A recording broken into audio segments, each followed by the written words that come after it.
어떤 교회의 전도지에 이런 말이 적혀 있었습니다.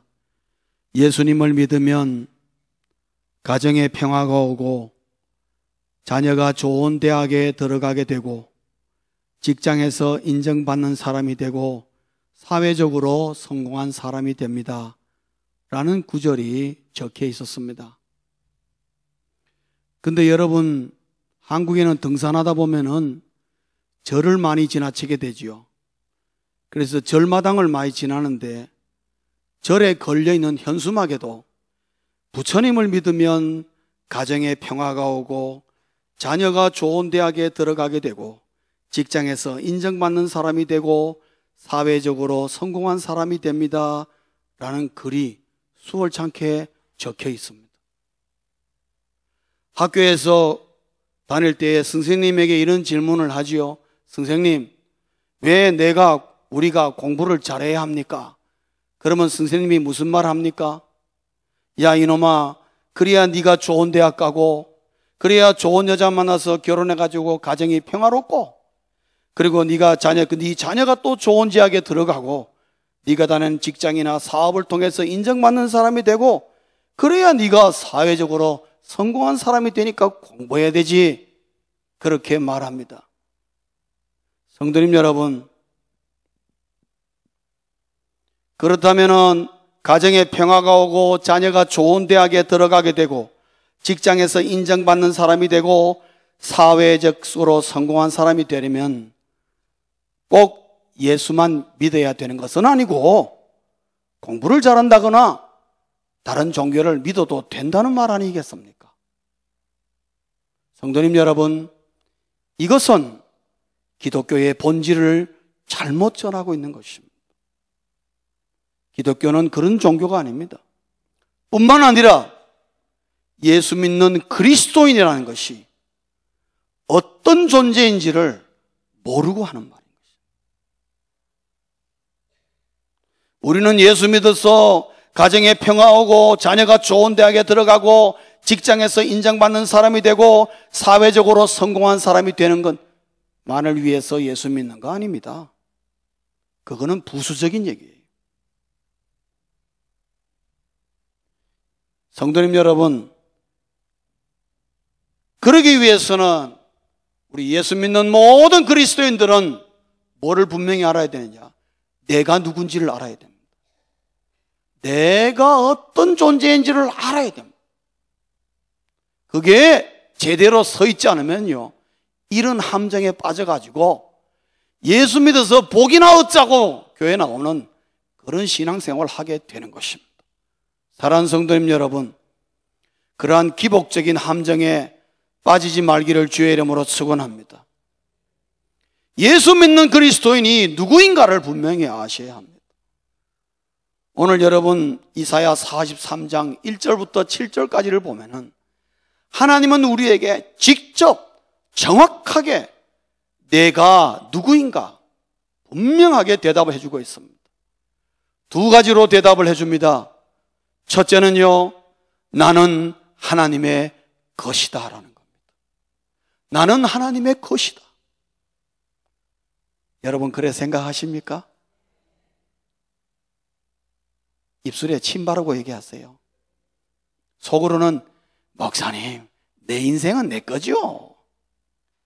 하나님도 don't touch. 혹시 그런 생각으로 사시는 거 아닙니까? 하나님은 우리에게 분명하게 말씀하십니다. 너는 내 것이라고. 우리 한 사람 한 사람을 향해서 말합니다. 나는 하나님의 것이다. 근데 하나님이 괜히 그렇게 말하는 게 아니고 오늘 본문 1절에 보면 분명하게 근거를 대고 있습니다. 그게 뭡니까? 하나님이 나를 흙과 생기로 창조하셨다는 거죠. 나를 만드신 분이 하나님이라고 얘기합니다. 그래서 너는 내 것이라고 말하는 겁니다. 한 걸음 더 나가면요, 하나님이 나를 예수 십자가로 구속하셨기 때문에 죄악 가운데 죽어서 사람 노릇 제대로 못하는 존재를 예수 십자가의 보혈로 던지셔서 사람으로 만드신 분이 누구냐? 하나님이시라는 거죠. 그래서 하나님이 너는 내 것이라고 말하는 것입니다. 또 본문을 보시면 하나님이 말씀하시기를 하나님은 나를 말씀으로 지명하셨다는 거죠. 우리 한 사람 한 사람을 향하여 너는 내 아들이야, 너는 내 딸이야 분명하게 선언하고 계시는 것입니다. 여러분, 도자기는 도공이 없으면 이 땅에 존재할 수가 없습니다. 맞습니까? 예. 그렇기 때문에 도자기는 도공의 것입니다. 만들어지는 순간에 제일 먼저 도공의 것입니다. 나는 하나님이 없이는 존재하는 자체가 불가능하므로 그래서 나는 하나님의 것입니다. 여러분이 하나님의 것이 아니라고 주장하여도 소용없습니다. 하나님은 동일하게 말씀하시기를 너는 내 것이다. 성도님 여러분, 여러분이 예수 믿는 그리스도인이라면 이것부터 분명히 하십시오. 여러분. 선포하십시오. 나는 하나님의 것이다. 여러분, 나라는 말에 자기 이름을 넣어가지고 크게 한번 선포합시다. 시작. 조인수는 하나님의 것이다. 아멘이십니까? 아멘이십니까? 네. 분명히 하십시오, 여러분. 두 번째, 하나님은 우리에게 클리어하게 말합니다. 내가 누구인지를. 나는 하나님의 사랑받는 존재다. 따라 하실까요? 나는 하나님의 사랑받는 존재다. 말씀하시는 표정이 영 아닌 것처럼 말씀하세요. 남의 얘기처럼. 다시 한번 크게 따라할까요? 나는 하나님의 사랑받는 존재다. 아직도 마음에 안 들어. 전혀 일주일 동안 하나님의 사랑 뭔지도 모르고 사셨던 생판 처음 보시는 분 같은 느낌이 들어요. 성도님 여러분, 나는 하나님의 사랑받는 존재라는 겁니다. 오늘 본문의 2절과 3절을 한번 보실까요? 2절, 3절을 우리가 한번 보시겠습니다.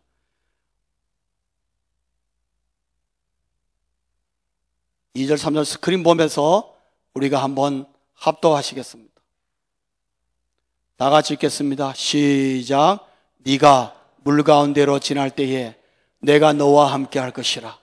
강을 건널 때에 물이 너를 침몰하지 못할 것이며 네가 불 가운데로 지날 때에 타지도 아니할 것이요 불꽃이 너를 사르지도 못하리니 대전하는 여호와 네 하나님이요 이스라엘의 거룩한 이요 네 구원자임이라.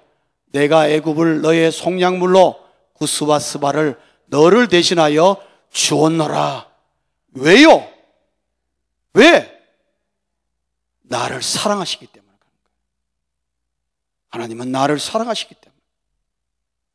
저와 같은 것을, 저걸 정리하면 무슨 말입니까? 하나님은 나를 사랑하시기 때문에 지금도 나와 함께 하신다는 거죠. 여러분의 삶이 고난의 구덩이에 빠져 있습니까? 그래도 그 자리에 하나님은 함께 하신다는 거죠. 왜요? 하나님은 나를 사랑하시기 때문에. 다른 이유 없습니다.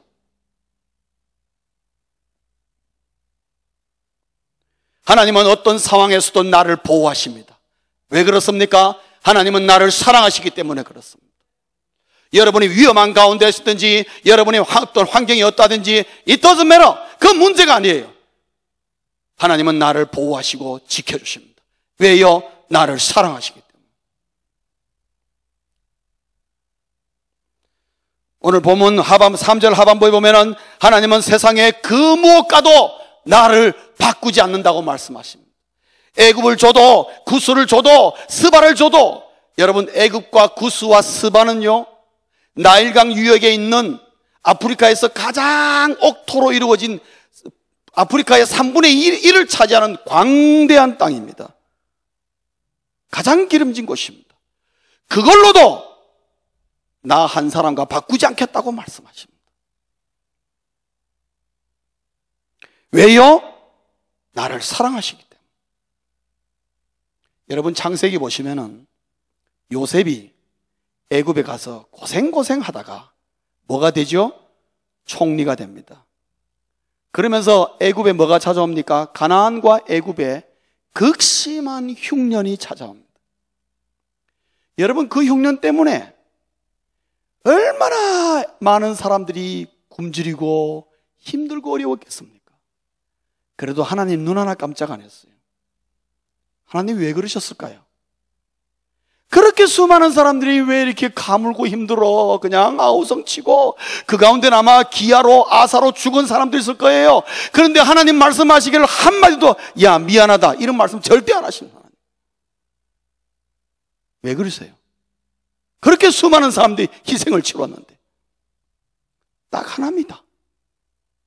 야곱의 가문을, 야곱의 가정을 살리기 위해서. 왜요? 야곱의 가정 70명을 하나님이 사랑하셨으니까. 하나님을 사랑하는 자를 위해서 이 세상의 그 무엇과도 바꾸지 않는다는 것을 창세기부터 증명하고 있습니다. 여러분, 홍해 사건 아시죠? 그 홍해를 건너갑니다. 제가 홍해가 보니까 이야 무지하게 넓더라고요. 생각보다 굉장히 넓더라고요. 제가 왜 하루 종일 그 길 건너갔는가 이유를 알았습니다. 그 정도로 넓습니다. 하나님이요, 이스라엘 백성들은 그 홍해를 발 하나 젖지 않고 건너도록 하나님이 허락하셨어요. 근데 바로의 막강한 기마 군대 700성은 그 홍해에 확 수장시켜버렸어요. 건장하고 젊은 사람들을 700명을 홍해에 수장시켰어요. 그 사람들이 뭘 잘못했겠습니까? 왕이 가라니까 쫓아간 것밖에 없는데 하나님이 싹 실었어요. 그러면서도 하나님은 바로에게 미안하단 말을 한마디 안 했어요. 왜요? 이스라엘 백성들을 구원하시기 위하여. 왜 이스라엘 백성들을 하나님이 구원하셨습니까? 그것은 이스라엘 백성들을 사랑하시기 때문에. 그 백성 가운데 하나님을 원망하는 사람들이 있었어요. 그 가운데서 하나님을 욕하는 사람이 있었어요. 그래도 하나님이 그들을 구원시켜 줬습니다. 왜요? 사랑하시니까.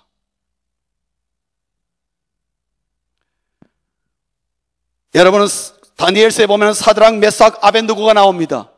그들이 느부갓네살 신상에 절하지 않았다고 풀무불에 7배나 강하게 하여서 사드락, 메삭, 아벤느고를 풀무불에 집어넣어 버렸습니다. 얼마나 물이 뜨거웠는지, 그 불이 뜨거웠는지 너턴 용사는 다 타 죽었는데 사드락, 메삭, 아벤느고는요 머리카락 하나 타지 않고요. 3장 28절에 보면 뭐라고 되어 있습니까? 그들에게서 불탄 냄새도 나지 않았다 그랬습니다. 하나님이 왜 그러셨습니까? 그 세 사람을 사랑하셨기 때문에, 사랑하시니까 풀무불 가운데서도 손 하나 까딱 못하도록 하나님이 보호하시고 지켜주시는 것입니다. 그들을 사랑했어. 하나님이 그들만 사랑하셔서 그렇게 한 줄 아십니까? 예수 그리스도를 믿어서 아브라함의 자손이 된 우리들에게도 그 사랑은 똑같이 우리에게 지금 임하고 있다는 것입니다. 똑같은 마음으로 하나님은 우리를 사랑하시는 것입니다.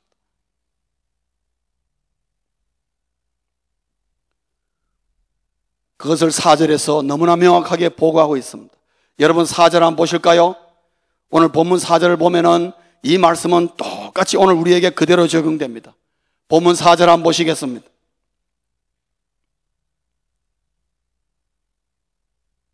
왜요? 스크린 안 뜹니까? 여러분 성경이 있으면 펼쳐서 4절 한번 읽겠습니다. 4절 우리 다 같이 한번 읽을까요? 시작. 네가 내 눈에 보배롭고 존귀하며 내가 너를 사랑하였은즉 내가 네 대신 사람들을 내어주며 백성들이 네 생명을 대신하리니. 이건 누구에게 하는 말입니까? 오늘 나에게 하는 말입니다. 왜요? 우리가 아브라함의 자손이기 때문에. 예수 그리스도로 말미암아 아브라함의 자손이기 때문에 하나님은 오늘 우리에게 뭐라고 말씀하시느냐? 내가 잘났고 못났고 상관없이 주님 말씀하시기를 내 눈에 너는 보배다 이렇게 말하고 있는 거예요. 누가 나에게 이렇게 말해주나요? 너는 내 눈에 보배다. 그리고 주님 말씀하시기를 너는 내게 존귀한 자다. 하나님이 나를 존귀한 자라고 하는데 누가 나를 멸시합니까, 여러분? 주님 말씀하시기를 내가 너를 사랑한다. 여러분, 이것은 야곱의 집안에게만 한 말이 아니고 오늘 이 말씀이 진리라면은 하나님은 지금도 나를 향하여 뭐라고 말하겠습니까? 너는 내게 보배요, 너는 내게 존귀한 자요, 내가 너를 그래서 사랑한다. 이스라엘 백성들이 이걸 못 알아들었어요. 사람들이 이것을 못 알아들었어요. 믿지 않았어요. 그래서 주님께서 너무 안타까우시니까 어떻게 했습니까? 자기의 독생자 예수 그리스도를 이 땅에 보내셨어요. 보내서 십자가에 못 박아 죽이면서 주님 하시는 말씀이 내가 이만큼 너희들을 사랑한다고 말씀하시죠. 그러면서 로마서 5장 8절에 뭐라고 그랬습니까? 로마서 5장 8절, 이거는 떱니까? 예. 로마서 5장 8절에 바울이 뭐라고 얘기합니까? 우리 다 함께 합독하시겠습니다. 시작. 우리가 아직 죄인 되었을 때에 그리스도께서 우리를 위하여 죽으심으로 하나님께서 우리에 대한 자기의 사랑을 확증하셨느니라. 그래도 여러분, 하나님이 여러분을 사랑한다는 것을 안 믿으랍니까? 할 수 없어요. 나도 못 말리는 사람이에요. 그 사람은. 주님이, 예수님이 십자가에 못 박혀 죽은 것은 하나님의 사랑을 확증하기 위해서, 내가 정말 너를 사랑한다고 알려주기 위해서 십자가에 못 박아 죽었다고 그렇게 말하고 있습니다. 그래도 오늘날 수많은 사람들이 이거 안 믿습니다. 여러분. 말도 안 되는 소리 하지 말라고. 사랑하는 성도님 여러분, 믿으시기 바랍니다. 나는 하나님의 것이요, 나는 지금도 하나님의 사랑받는 존재라는 걸 잊지 마시기 바랍니다. 세상에 어느 누구가 이처럼 나를 사랑해 줍니까? 어느 누가 이를 사랑해 줍니까? 여러분, 세상에 하나님처럼 나를 사랑하는 분이 이 땅에 아무도 없다는 걸 아셔야 됩니다. 내 남편도, 내 아내도, 내 자식도 결코 이만한 사랑을 나에게 줄 수 없습니다. 여러분, 하나님이 나를 이렇게 귀하게 보는 겁니다. 그래서 우리는 이렇게 고백할 수 있어요. 여러분 한번 따라 하시겠습니까? 세상에 나 같은 사람은 나밖에 없다. 둘러보세요. 여러분, 나보다 똑같은 사람 있는가? 다 다르잖아요. 세상에 나 같은 사람은 나밖에 없어요. 여러분, 이 땅에 70억 명이 있지만은 나 같은 사람은 나밖에 없다니까요. 우리 한 사람 한 사람이 전부 다 그러므로 하나님의 걸작품이에요. 잘 보세요. 얼마나 다들 잘생겼는가. 예.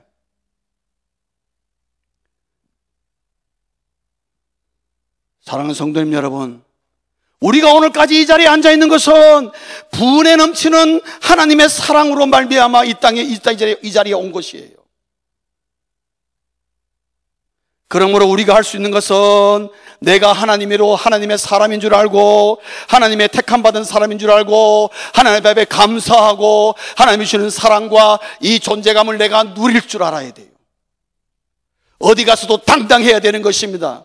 왜요? 나는 하나님의 것이요, 하나님의 사랑받는 자인데 내가 어디 가서 기죽을 일이 있으며 어디 가서 내가 고개를 숙일 일이 있겠습니까? 여러분, 하나님이 나와 함께 하시고 하나님이 나를 지켜주시는데 왜 우리가 겁을 내고 두려워하나 말이죠. 그래서 오늘 본문에 하시는 말씀이 두려워하지 말라를 2번이나 말하고 있습니다. 우리는 이처럼 하나님의 사랑으로 사람으로 살아야 될 존귀하고 귀한 존재라는 것입니다. 우리의 존재감을 분명히 할 수 있기를 바랍니다. 여기까지 아멘이십니까? 한 걸음 더 나아가겠습니다. 그런데 우리가 이 하나님의 놀라운 사랑의 그 존재감을 못 누릴 때가 많아요. 못 누릴 때가 많아요. 못 느낄 때가 많아요. 잊어버리고 살 때가 많아요. 하나님이 우리를 이렇게 사랑하시고 우리를 이렇게 귀하게 보는데 우리가 그 놀라운 것을 누리지 못하고 잊어버리고 산다 이 말이죠. 왜 그럴까요? 무엇이 이 하나님이 주시는 이 놀라운 이 복을 누리지 못하도록 방해하고 있는가? 그건 하나입니다. 세상이 만든 상대평가 때문입니다. 세상이 만든 상대평가 때문에. 세상이 만든 이 상대평가가 내가 누구인지, 내가 어떠한 존재인지를 까맣게 잊게 만드는 것입니다. 저는 어린 시절에 여러분 다 아시지만 사형제의 집안에 셋째 아들로 태어났습니다. 사형제 가운데 우리 집에서 제가 제일 존재감이 없었어요. 왜냐? 저는 어릴 때 소원이요, 뭐든지 좋아, 새 것을 한번 써봤으면 소원이 없겠다는 생각이 들었어요. 저는요, 심지어 속내의 팬티까지도 우리 형님 걸 물려받았어요. 전 너무 억울했어요, 진짜. 그래서 셋째 아들의 서러움이 뭔지를 저는 합니다. 저는 초등학교 다닐 때에 온전한 연필을 한 번도 제가 가져본 적이 없어요. 항상 몽땅 연필.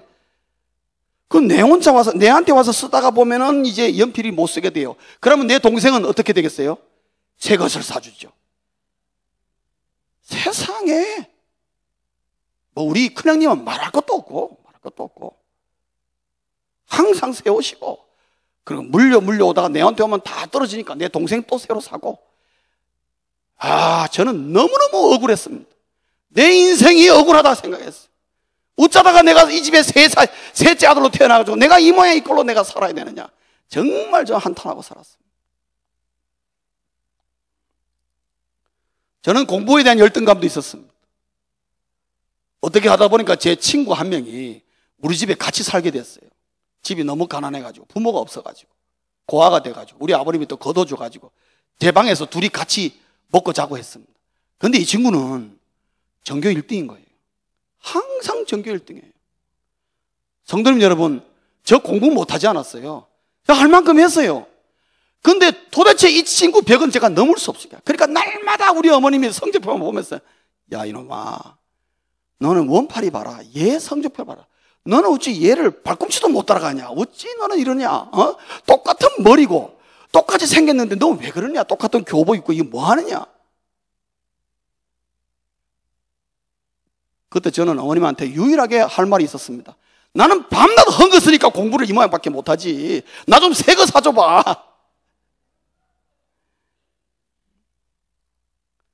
아무래도 나는 그 친구를 못 따라가는 거야. 그래가지고 이 친구가 내가 언제 헤어지냐고, 미워 죽겠는 거예요.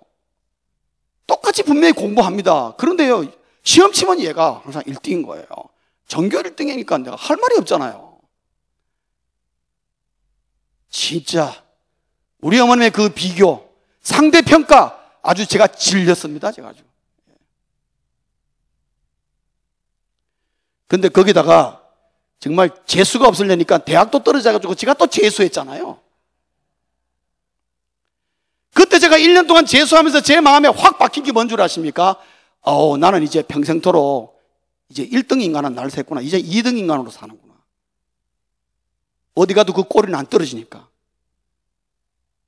여러분, 이러한 것들이 언제나 제 마음속에 컴플렉스가 돼 있어요. 어디 가도 이것이 저를 방해하는 거예요. 이걸 막는 거예요.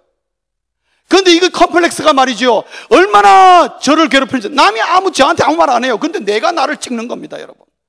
네 같은 게 뭐 하겠다고. 너는 2등 인간이라고. 집에서도 별로 하루 전에 안 좋아도 찾는 사람이 아무도 없는데, 너희 집안에 사람이 없어져도 그래도 아들 셋이나 더 있으니까 너 없어도 관계없다. 뭐 아무도 나에게 말하는 사람 없어요. 근데 내가 나에게 그렇게 말하면서 나를 자학하는 거예요. 저는 그렇게 컸습니다, 여러분. 상대평가가 얼마나 무서운지 몰라요. 혹시 여러분 가운데 그런 거 없습니까? 없는 것 같은데 제가 물어보면 다 컴플렉스가 있다고. 요즘 우리 현대 여성들이 얼마나 외모 컴플렉스가 심한지요. 옛날 사람들 기준으로 하면 요즘 같은 처녀들은 전부 다 며느리값 못 됩니다. 다 불합격이에요. 옛날에 우리 한국의 맏며느리값 어떤 며느리라 됐습니까? 일단 퉁퉁해야 돼요. 비쩍 마르면 안 돼요. 왜요? 애 못 낳는다고. 안 됩니다. 그럼 뭐가 커야 됩니까? 힙이 커야 돼요. 왜? 그래야 아이를 수월하게 쑥쑥 잘 낳는다고. 그게 좋은 며느리감이고 그게 미인이고 우리 한국의 미의 기준이었어요, 여러분. 지금은요, 아니지 않습니까? 여러분, 이런 컴플렉스 때문에 빈부의 컴플렉스도 심하고요, 학력의 컴플렉스를 가지고 있고, 물어보면 가족적인 컴플렉스 있고, 환경적인 컴플렉스가 있고, 여러 가지 헤아릴 수 없는 많은 컴플렉스를 우리가 갖고 사는데, 이 컴플렉스의 원인이 뭐냐? 상대평가에서 나오는 거예요. 저 사람하고 나하고 비교할 때 내가 못하다는 생각이 들어요.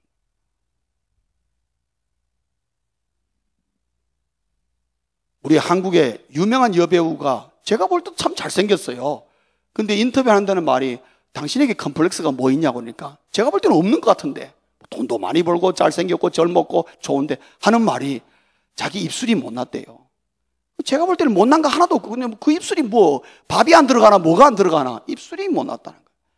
사람마다 다 컴플렉스를 갖고 있는 거예요. 뭐 때문에? 상대평가 때문에.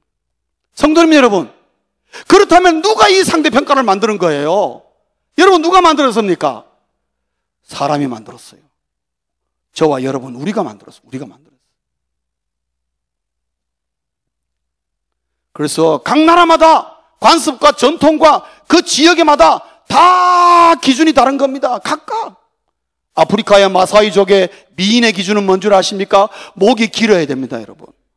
그래서 그 긴 목에 목걸이가 몇 개 들어가느냐에 따라서 미인의 그 가치가 달라져요. 근데 제가 보니까 야, 목이 너무 기니까 여기 뭐 한 21개 걸고 있는데 사람 같지 않더라고요. 근데 그 나라에서는, 그 종족에서는 그게 미인이라. 그래서 거기 있는 여자들 어떻게 해요? 목걸이 몇 개 걸지 못하면 늘 자괴감에 살아야 되는 거예요. 왜? 상대평가로 나오니까.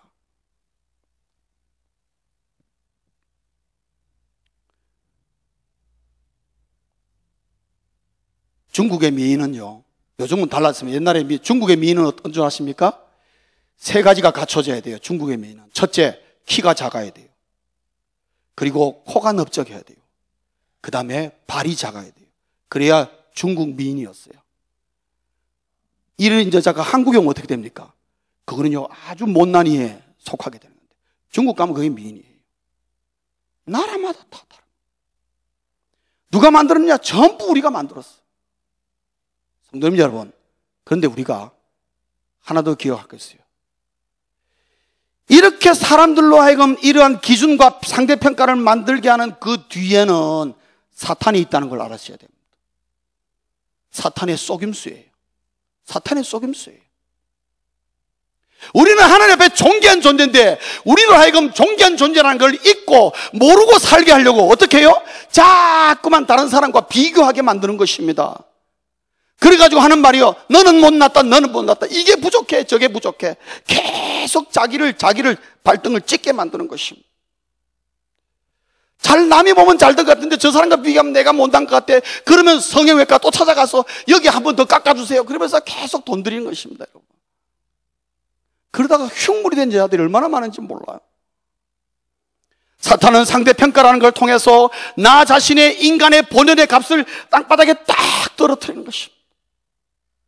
그래서 이 땅에 어떤 인간도 상대평가에 빠져있는 한 어떤 인간도 영원히 만족하지 못하도록 하는 것입니다. 만족하지 못하도록 하십니다. 그래서요, 마음에 계속 욕심을 불어넣고 그로 말미암아 죄악에 빠지면서 자기 자신을 채찍질하게 만드는 것입니다. 그래서 어떻게 해요? 내가 왜 사는지를 모르도록 만들어버립니다. 내가 왜 사는지를 모르도록 만들어버리고 내가 어떤 존재인지를 느끼지 못하도록 만들고, 그러나 그럼에도 불구하고 늘 불안하고 두렵게 만드는 것입니다. 왜? 뭔가 모자라니까, 뭔가 모자라니까.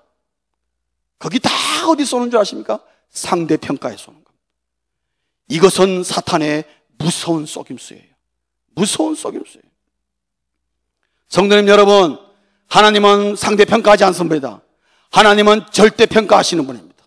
하나님은 나와 다른 사람을 결코 비교하지 않습니다. 하나님은 나는 나요, 너는 너요, 저 사람은 저 사람으로 한 사람 한 사람을 절대적인 기준을 가지고 평가하십니다. 여러분, 비록 형편없는 인간이라도 하나님은 탓하지 않고 사랑으로 품어주시는 분입니다. 여러분, 예수님의 비유 가운데 돌아온 탕자 비유 아시죠? 돌아온 탕자 둘째 아들이 자기 아버지의 가산을 가지고 가서 다 탕진하고 돌아왔습니다. 제가 만약에 그 자식이 아버지라면 뭐라 그러겠습니까?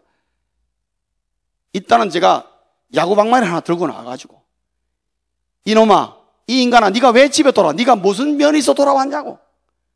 아버지 이름 먹칠하고, 네가 나가가지고 내 재산 그 얼던 돈인데 다 술 먹고 방탕하게 다 하고 네가 지금 거짓골로 나타나서 뭐 어쩌겠다는 거야.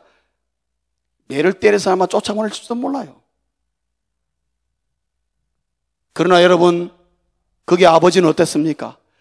아직 상거가 뭔데, 아직 거리가 뭔데, 그 거지 같은 둘째 아들을 즉각적으로 알아보고 뛰어가서 그 아들을 품에 안아줬습니다. 아무것도 묻지 않았습니다. 사랑의 품으로 품어준 거예요. 그게 하나님이에요. 사랑하는 성도님 여러분, 하나님은 여러분이 어떤 사람이고 어떤 행편에 있고 어떤 거, 나는 못난 거, 잘난 거, 내가 못하는 거, 하나님 그거 묻지 않습니다, 여러분. 그러면서 하는 말씀하는 말씀이 내가 너를 사랑한다. 얼마나요? 내 독생자를 버리기까지, 죽이기까지 난 너를 사랑한다. 여러분, 출애굽기를 보면은 10가지의 재앙이 나오죠. 그 마지막 재앙이 장자를 죽이는 재앙이었어요. 그래서 애굽의 사람과 가축이리까지 처음 난 것은 싹 다 하나님이 죽이기를 하셨어요. 그러면서 유대인들에게만, 히브리인들에게만 뭐라 그랬습니까? 그날 저녁에 어린 양을 잡아가지고 문설주에다 어떻게 해요? 어린 양의 피를 바르라. 그러면은 그 집은 안 죽이고 넘어가겠다. 그래서 패스오버, 6월절이거든요. 여러분, 우리 동네에 아주 불량배가 한 놈이 있어요. 저런 인간은 저 죽어야 마땅한 놈이야. 저런 놈이 왜 사람 움직여서 온 동네 망치시고 아주 그냥 망둥이로 때려주고 싶어. 그런 인간인데 우리 집 문설주 안으로 쑥 들어버린 겁니다. 여러분, 그 사람 살았을까요? 죽었을까요? 우리 집 피 바른 문설주 안으로 들어왔어요. 살았을까요? 죽었을까요? 왜요? 그 죽일 인간인데 왜 살았어? 그래도 살았습니다. 예수의 피 안에 있기 때문에 살은 거예요. 비록 그가 애굽 사람이고 정말 그가 장자였고 애굽 사람의 장자를 죽이고자 하는 것이 하나님의 목적이었다 할지라도 그 애굽 사람이 그걸 눈치채고 히브리인 가정에 그날 저녁에 피 묻은 문설주 안으로만 들어오면은 그 애굽 사람들도 살았어요. 맞습니까? 그러나 그가 히브리인이라 할지라도 그가 예수 그리스도의 피를 바른 어린 양 피를 바른 문설주 밖에만 서면 그가 아무리 선량하고 아무리 착하고 아무리 똑똑하고 정말 법 없이도 살 사람이라도 그 사람은 그날 저녁에 죽었어요. 왜요? 예수님의 피 안에 들어오면 살도록 되어 있는 것입니다. 조건을 따지지 않습니다, 여러분. 얼마나 잘생겼느냐 못생겼느냐, 그 사람이 얼마나 나쁜 사람이냐 착한 사람이냐, 하나님은 그것 따지지 않고 무조건 예수 그리스도의 보혈로 말미암아 구원받은 자는 다 살려주시는 거예요. 그에게 영생을 허락하시는 거예요. 왜요? 사랑하기 때문에.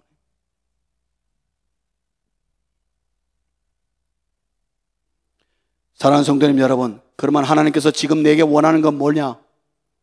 사탄의 속임수인 상대평가에서 돌아서고 하나님의 품으로 돌아오라. 하나님의 품으로 돌아와라.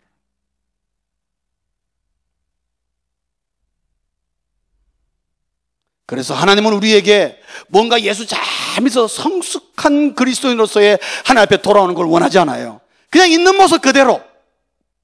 왜요? 하나님의 걸작품이니까. 하나님 그런 거 안 따지시니까. 하나님은 절대평가니까. 예수 그리스도의 피 안에만 있으면 다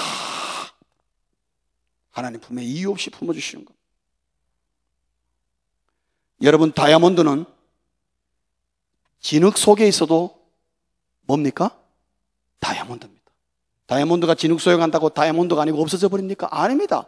다이아몬드는 진흙 속에 흙통이 구덩이에 있어도 다이아몬드는 다이아몬드입니다. 존귀한 것입니다. 그러나 그 다이아몬드는 위치가 잘못된 거예요. 진흙 속에 있으면 안 돼요. 다이아몬드가 있어야 될 위치는 어디입니까? 어느 귀부인의 보석함 속에 있어야 되는 거예요. 그게 지자리예요. 그렇지 않습니까? 사랑하는 성도님 여러분, 예수 믿는 주님의 성도요 하나님의 아들과 딸이라 그러면서 이 세상의 상대평가에 휘둘리면은 마치 다이아몬드가 진흙 속에 있는 거하고 똑같아요. 그런 줄 알았다면은 우리는 빨리 돌아서서 원래 우리가 있어야 될 자리로 돌아와야 되는 것입니다. 그게 어딥니까? 하나님의 품인 것입니다. 하나님의 자리인 것입니다. 우리의 소속은 예수님의 품인 것입니다. 내가 그 품 안에만 있으면 하나님은 나를 존귀케 하시고 내가 얼마나 보배로운 존재인지 하나님은 나를 통해서 이 세상에 드러내실 것이라는 거죠. 그러므로 그리스도인은 사탄이 쳐놓은 상대평가의 속임수에서 벗어나는 것이 가장 급선무인 것입니다. 사랑하는 성도님 여러분, 사단의 속임수에서 벗어날 수 있기를 주의 이름으로 축원합니다. 더 이상 거기에 휘둘리지 마십시오. 왜 내가 남과 비교합니까, 여러분? 비교할 이유 없습니다. 하나님이 비교하는데 왜 내가 비교해요? 그건 어리석은 행위인 것입니다. 세상 사람들이 다 그래야 한다 그러더라고. 우리는 그럴 이유가 없습니다, 여러분. 내가 하나님 앞에 서 있어야 될 자리에 서 있으면 가장 다이아몬드요, 가장 존귀한 자요, 보배로운 자가 되는 것입니다. 서 있기만 해도. 말씀을 맺겠습니다. 7절, 우리 오늘 본문의 7절 한번 읽어보시겠습니다. 다 같이 읽겠습니다. 시작. 내 이름으로 불려지는 모든 자, 곧 내가 내 영광을 위하여 창조한 자를 오게 하라. 그를 내가 지었고 그를 내가 만들었느니라. 여러분 본문 보실까요? 내 이름으로 불려지는 모든 자, 누굽니까? 예수 믿는 그리스도인들을 말합니다. 그러면서 하는 말이 곧 내가 내 영광을 위하여 창조한 자. 하나님이 나를 내 것이라, 하나님의 것이라 그러고 나를 사랑한다고 말씀하시면서 하나님이 우리에게 보기를 원하는 것은 뭐예요? 우리를 통해서 하나님의 영광을 보기를 원하는 거예요. 그래서 부른 것입니다. 그래서 여러분, 나는 하나님의 영광인 것입니다. 내 자체가 하나님의 영광인 것입니다. 그래서 내가 하나님 앞에 서 있는 것만으로도 하나님은 영광을 받으시는 분입니다. 그런데 감히 세상에 누가 나를 향하여 이렇다 저렇다 말할 수 있다는 것입니까? 아무도 그런 자격 없습니다. 성도님 여러분, 내가 누구인지를 분명히 아시길 바랍니다. 그리고 거기에 합당한 삶을 우리가 살아야 하는 것입니다. 하나님의 품 안에 있으십시오. 어떤 경우에도 하나님 품 안에 서 있으면 그 자체로 내가 아무것도 안 해도 하나님은 내 영광인 것입니다.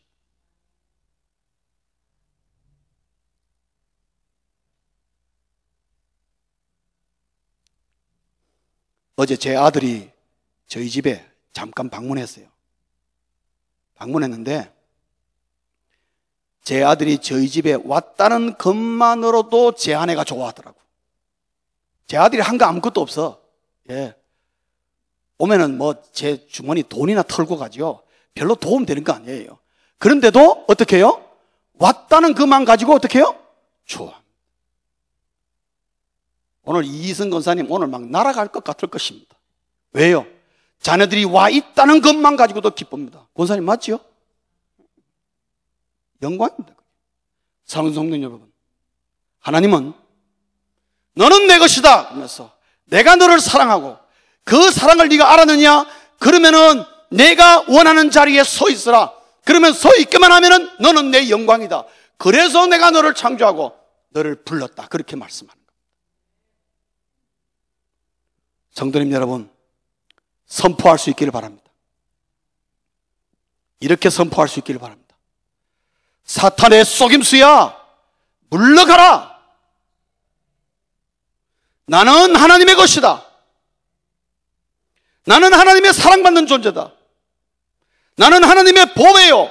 나는 하나님의 존귀한 자요. 나는 하나님의 걸작품이다. 그러므로 내 주변에 얼씬도 하지 마라. 그렇게 매일 아침마다 틈날 때마다 매일매일 선포하십시오. 그래서 더 이상 우리가 사탄의 속임수에 광대처럼 놀아나지 말기를 바랍니다. 하나님의 자녀로서의 특권을 누리십시오. 이 존귀함을 누리십시오. 나는 존재 자체가 하나님의 영광이라는 것을 잊으시면 안 됩니다.